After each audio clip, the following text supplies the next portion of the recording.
আচ্ছা, আমরা আসলে এমন এক সময়ে আজকে এই সন্ত্রাস বিরোধী রাজু ভাস্কর্যের পাদদেশে দাঁড়িয়ে কথা বলছি, যখন আমাদের অর্ধ শতাধিক ভাই আহত, ঢাকা মেডিকেলে আমাদের প্রায় 20 জন ভাই ভর্তি রয়েছে, 2 জন ভাই ঢাকা মেডিকেলে মৃত্যুর সাথে পাঞ্জা লড়ছে, এবং আজকে দুপুরেই তাদের একাধিক অপারেশন সম্পন্ন হয়েছে, এবং আমাদের অন্যতম একজন সমন্বয়ক হাসনাত আব্দুল্লাহকে তার শারীরিক অবস্থার অবনতির জন্য ঢাকা মেডিকেল থেকে উন্নত চিকিৎসার জন্য সিএমএইচে নেওয়া হয়েছে।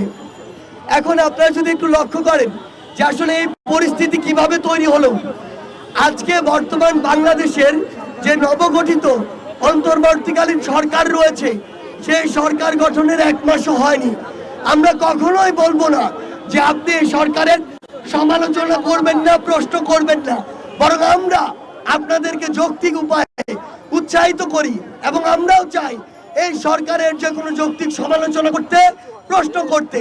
কিন্তু 16 বছরের যে ফ্যাসিস্ট সরকার বাংলাদেশে একটি করাপ্টেড সিস্টেম তৈরি করে দিয়ে গিয়েছে, সেই সিস্টেমের বিরুদ্ধে যখন নতুন আরেকটি সরকার আসে, ওই সিস্টেমটি বুঝার জন্য তো ওই সরকারের ন্যূনতম কয়েক মাস সময়ের প্রয়োজন হয়।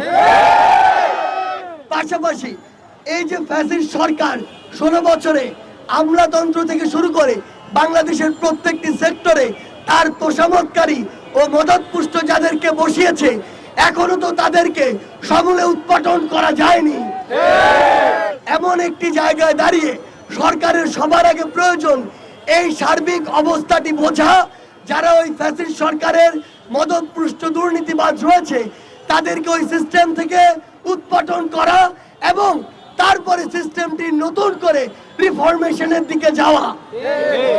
সেই জায়গাটিতে আমরা গতকালকে লক্ষ্য করেছি, আনসার বাহিনীর নাম করে কিছু সন্ত্রাসী সদস্য, আমরা বিশ্বাস করি ওখানে যারা ছিল তারা আনসার বাহিনীর সদস্য নয়, তারা হচ্ছে আনসার লীগের সদস্য, যারা তাদের সময়ে জনগণকে সেবা না দিয়ে ওই লীগকে সেবা দিয়ে এসেছে, যারা যোগ্যতার ভিত্তিতে সে স্থানটিতে না এসে লীগের তোষামত করে পা চেটে ওইখানে এসেছিল। তারা গতকালকে সকালে যখন ওখানে আসে, আমাদের ছাত্র প্রতিনিধি যারা 2 জন অন্তর্বর্তীকালীন সরকারে রয়েছে, তারা মাননীয় স্বরাষ্ট্র উপদেষ্টা সহ অন্যান্য উপদেষ্টাদের সাথে ওই বিষয়ে কথা বলছিল, তাদের একাধিক আলোচনা হয়েছে। এরপরে আমি এবং হাসনাত আব্দুল্লাহ আমাদের স্বাস্থ্য এবং আমাদের যারা আহত ও শহীদ ভাইরা রয়েছেন তাদের বিষয়ে কথা বলতে মাননীয় স্বাস্থ্য উপদেষ্টার কাছে যাই, এবং আমরা যখন বাইরে ওই কিছু আনসার সদস্যদেরকে দেখি, আমরা তখন তাদের বিষয়েও কথা বলতে মাননীয় স্বরাষ্ট্র উপদেষ্টার কাছে যাই। অর্থাৎ ছাত্র জনতা যে কোনো সময় বাংলাদেশের নাগরিকের যে কোনো দাবির জন্য সেটি শুনতে প্রস্তুত এবং সেটি আলোচনা করতে প্রস্তুত। কিন্তু আমরা যখন তাদের একটি টিম সচিবালয়ের ভিতরে নিয়ে এসে সকলের সাথে কথা বলার ব্যবস্থা করলাম, দুপুরে একবার কথা হয়েছে, সন্ধ্যায় একবার কথা হয়েছে, তারা কনভিন্স হয়, তাদের অধিকাংশ দাবি মেনে নেওয়া হয়, এবং বাকি দাবিগুলোর জন্য যৌক্তিকতা বিবেচনায় কিছু সময় চাওয়া হয়। তারা কনভিন্স হয়ে যখন বাইরে কথা বলতে যায়, তখন সকলে নয়, ওইখানকার কতিপয় আনসার সদস্য তারা এটি মেনে নেয় না। অর্থাৎ তাদের উদ্দেশ্যই ছিল দাবি মানা বা না মানার সাথে কিছু নয়, তাদের উদ্দেশ্য ছিল সচিবালয়কে অবরুদ্ধ করে দেশকে অবরুদ্ধ করার চেষ্টা করা। সেই জায়গা থেকে আপনারা ইতিমধ্যে জেনেছেন যে ওইখানে আনসার লীগের যারা নেতৃত্ব দিয়েছে তাদের মধ্যে প্রধান যিনি ছিলেন, তিনি এর পূর্বে স্বেচ্ছাসেবক লীগের একজন নেতা ছিলেন, এবং সেই স্বেচ্ছাসেবক লীগের নেতা সহ অসংখ্য 5-8টা পেটুয়া বাহিনী আনসারের নাম করে গতকালকে আমার বিশ্ববিদ্যালয় সহ ঢাকার অসংখ্য ছাত্র ভাইদের উপরে অতর্কিত রক্তাক্ত হামলা চালায়। আমরা জেনেছি যে এর পূর্বে যিনি এই আনসারের ডিজি ছিলেন, তিনি একজন আওয়ামী লীগের মদতপুষ্ট 5-8টা ডিজি ছিলেন।